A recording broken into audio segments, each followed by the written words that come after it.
I'm going to start with the question of how do you value yourself right about now? How do you value yourself?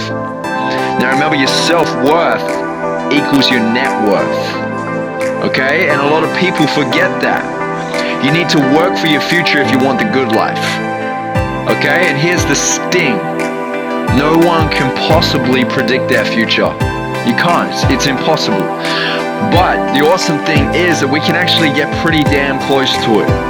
And we can do this by planning, by believing, and by achieving whatever it takes to make it the way that we want it to be. You have the power's in your hands.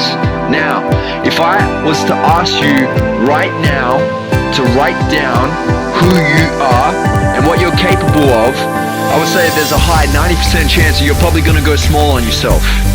Yeah, you're going to think it may be big and may be awesome, but the truth is that most people base who they think they are and what they're capable of the references of their past. And those very thoughts may be the negative thoughts or the negative experiences that it may very well be holding you back right now. Okay? What do you believe you're worth?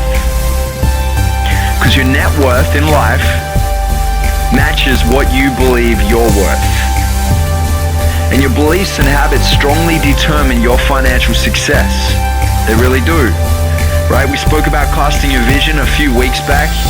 And if you have no vision for your future, you'll be a slave to your past. So I want you to write down right now, why do you believe that you should have the outcomes that you desire?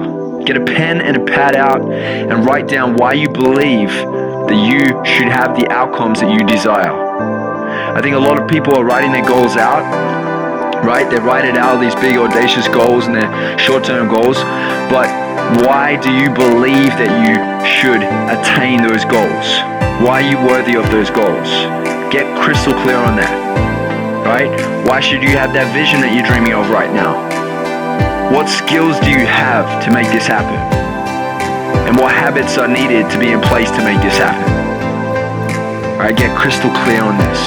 Because what will happen is, you'll say something like, I'm worth $1 million. But your subconscious program will tell you, well, wait a minute, are you? I don't know yet. Do you have the skills? Do you have the habits? Do you have the unwavering belief? Right? It's not stupid. And this is why a lot of people don't fulfill their dreams. Because they're not congruent with their underlying beliefs. Right? Their words, their goals aren't congruent with who they really believe that they can become. And if this is you, if you're struggling with this right now, it's because your words in your superconscious mind, I learned that from Deepak, are in opposition. Okay, so get clear until this feels right in your body.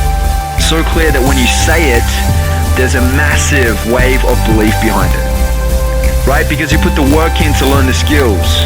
And you have no doubts because you've solidified the right habits to stay persistent. And your brain's already becoming wired for the person that you need to become to get there. Right? There's actually an Aussie psychologist by the name of Alan Richardson who experimented with 3 large groups of these basketball players, right? And he was testing them on their ability to make their free throws. And he took them all out and he actually recorded the performance of their first day. Right? So we had the first group which practiced for 20 minutes every day for 20 days. Okay, he had the second group that didn't practice at all. And then he had the third group that practiced visualizing for 20 minutes every day leading up to that 20 days. They didn't actually physically touch a basketball or practice on court.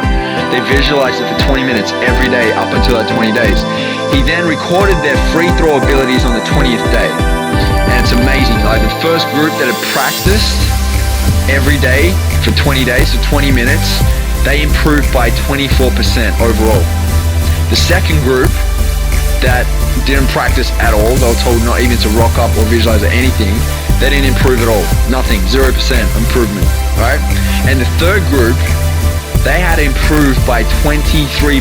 That's just 1% short of those that had actually practiced on court in the physical. This is a great example of the power of visualization. This is a great example of the power of thought and future pacing. So that's why I would say implement it, right? And what it does is when you visualize, when you future pace, it actually creates muscle memory. Right? And what muscle memory is it actually prepares the body and